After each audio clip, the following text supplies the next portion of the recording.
Ciao guys, welcome back to Not Just Mecha. It's Marco here, and today the keywords are speed and quality.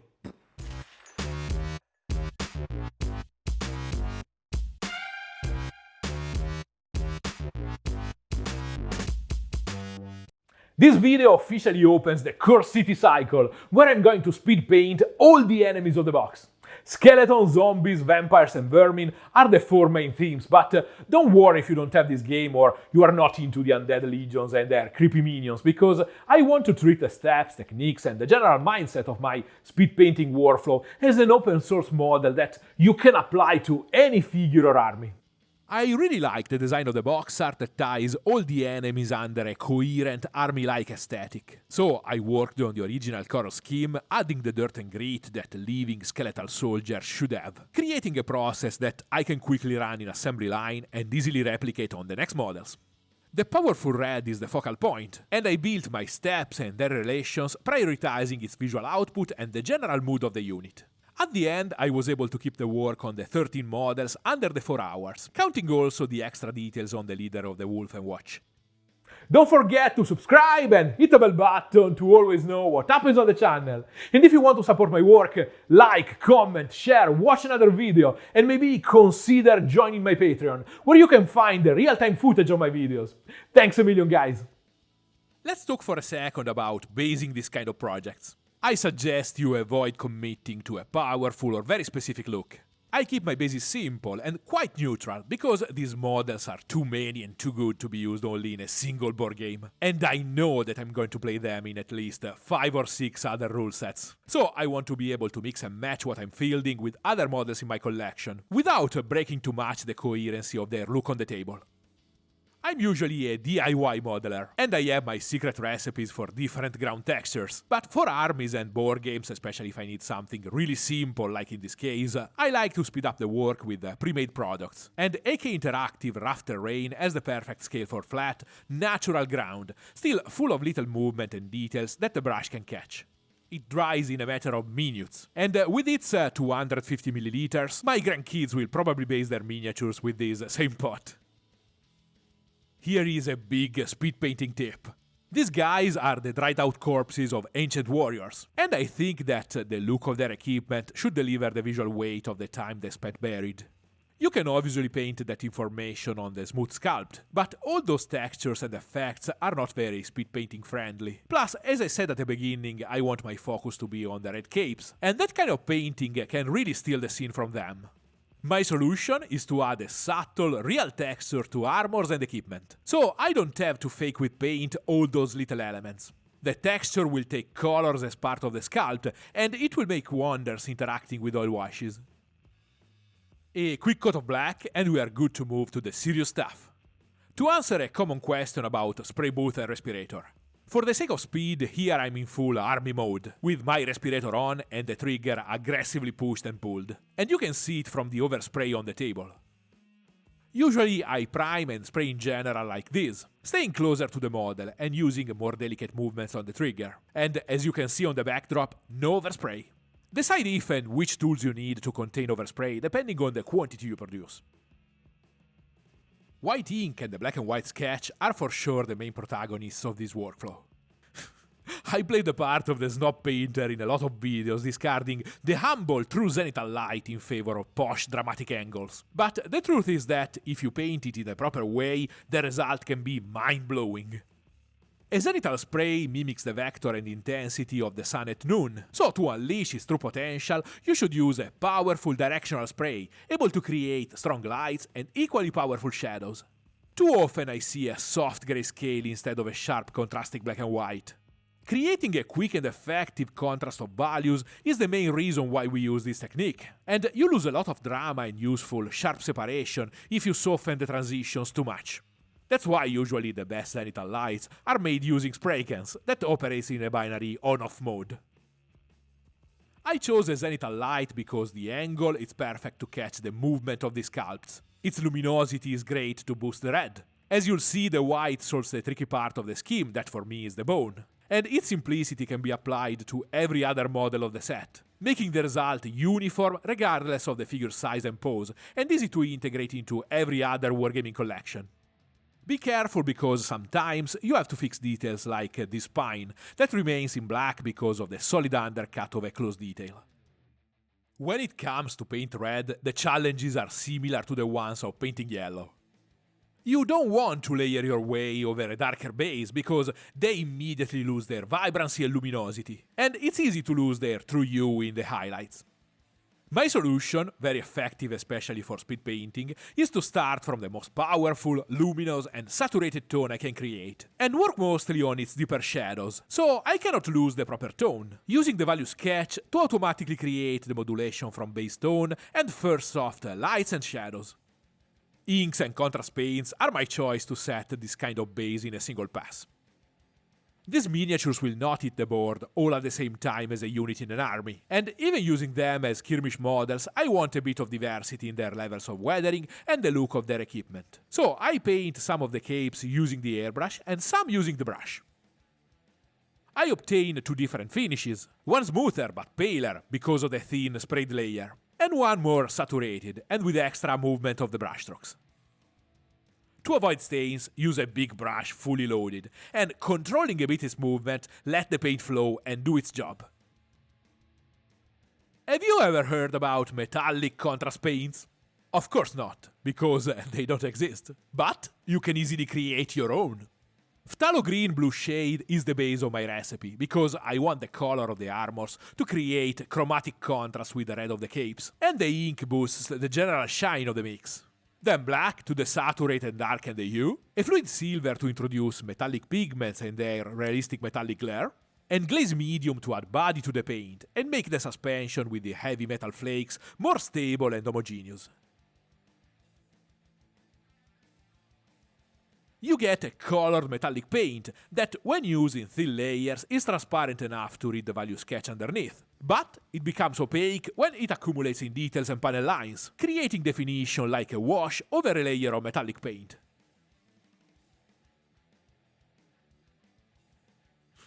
I'm sure that sooner or later we'll see this recipe bottled in the GW pot.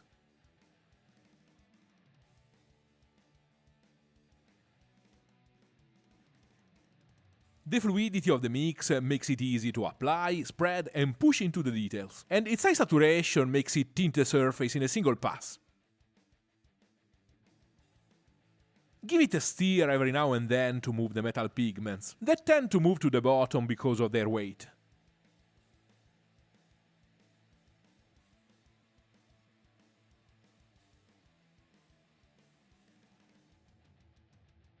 Same process for the pale bronze of shields and other metallic elements, using burnt amber as main source of color.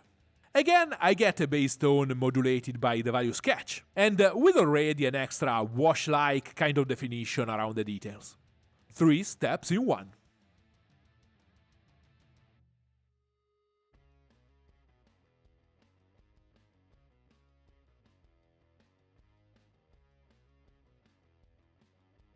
A quick note on painting wood. Wood, and all-weather wood in particular, contains a variety of tones, so don't stop to a flat coat of brown. Here I layer the versatile Plaguebearer Flesh, the skin tone of Guilliman Flesh, and add a saturated green on top of everything to get the look I want. The only step where I don't use transparent paints is painting the bases. I want a solid look for the ground without all the extra definition created by fluid, translucent colors that will only create a natural visual noise able to easily distract the viewer from the important stuff on the models.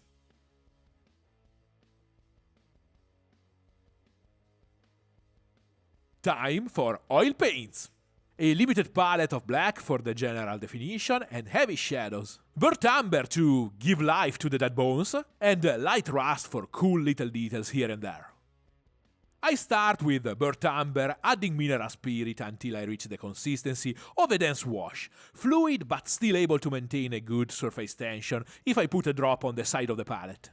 The paint has to flow inside the details and stay there, and at the same time I want it to stain the flat areas, even with a thin layer. So I have to adjust the consistency to find the balance I like.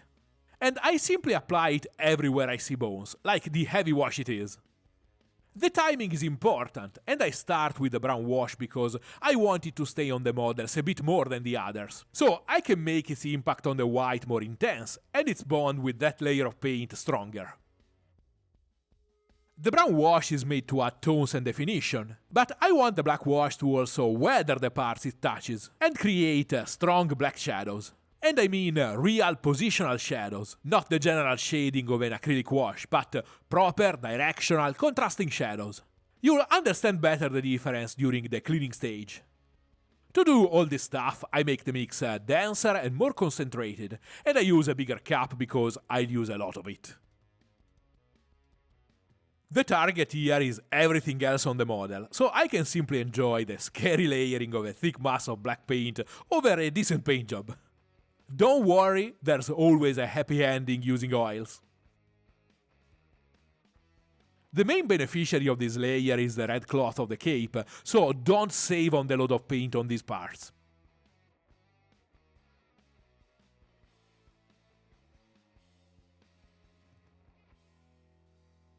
I give 15-20 minutes to the oils to settle and the mineral spirit to evaporate, and I start cleaning the excess with Q-tips moistened with a tiny bit of mineral spirit.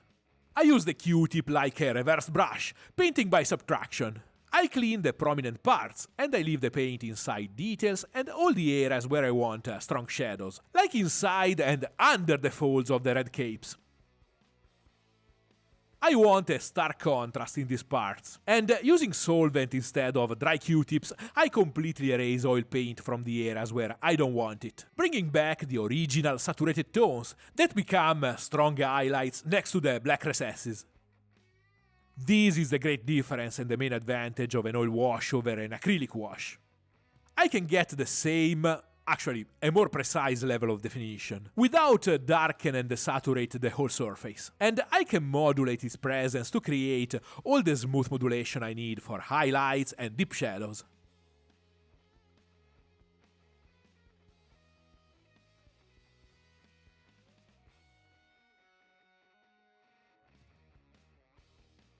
Then I come back with the fluid rust tone to add precise little patches of warm rust here and there on the armors and weapons.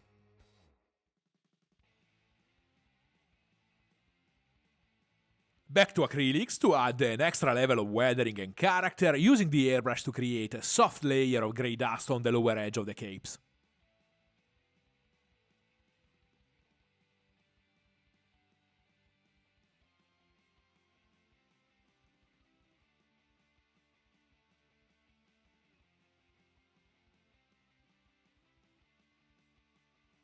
I paint the final light definition and little interesting details using a contained and focus limited palette. 2 tones for the bones, 2 for the red capes, and a single color for the sharp, shiny edge highlight of the metal parts. Again, this is speed painting, and I have to optimize even the little time management of the pools of color on the palette, making it essential and effective.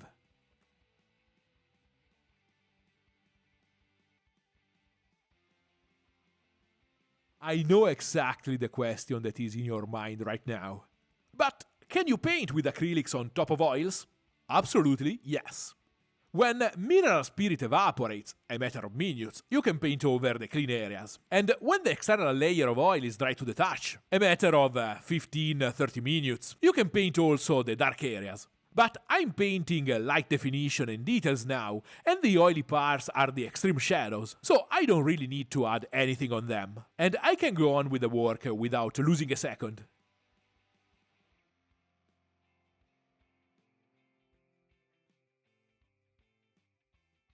Because of all the fluid, free-flowing paints of the previous layers and the oils, now I have too much smoothness for this kind of characters. So, while painting the final definition, I give priority to interesting textures that break the gentle smoothness with a ton of extra visual information.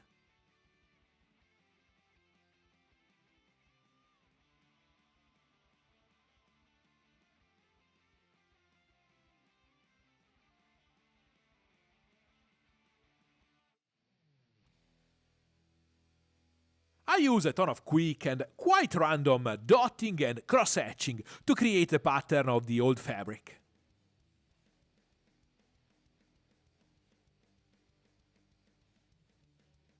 and mostly dotting with dense, undiluted paint to render the dented roughness of the bones, where I concentrate the work around the facial details of the skulls, and all the little elements that need to stand out a bit better, like the hands.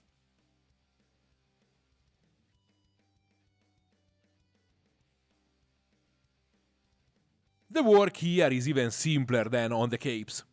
I have already a modulated tone, a super sharp dark definition, and the sensation of grime and dirt from the oils. So I focus my attention to the dry, gritty texture of the old bones, using only high values and few touches of pure white.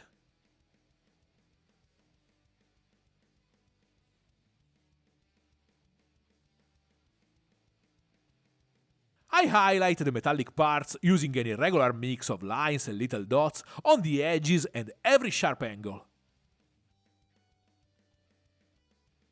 The sculpt is super clean, but it doesn't matter, because in the eyes of the viewer, the painted information is always the priority. And if you break a sculpted straight line, faking an irregular edge with paint, that look becomes reality.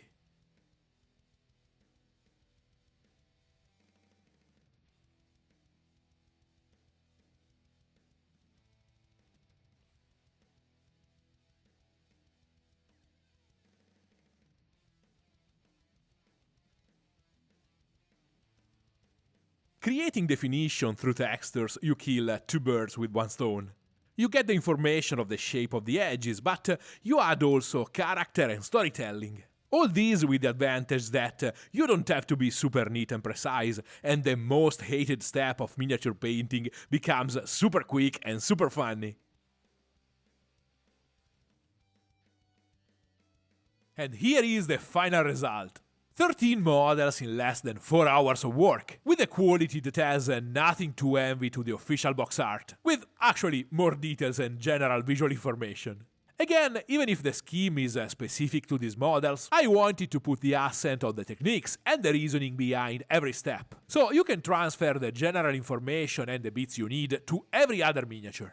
Next week, I'll tackle the zombies, with a ton of tricks to create variety and complexity, keeping the work super quick, simple and stress-free. So if you're planning to paint a big wave of minions, stay tuned to find a ton of stuff to make your life much easier. If you like this video, give it a like and subscribe. Remember that you can ask me anything down below with a comment, and you can follow my projects during the week using one of my socials. And if you want to support my work, check my Patreon page and join the community, or maybe ask for a commission. See you next week, guys!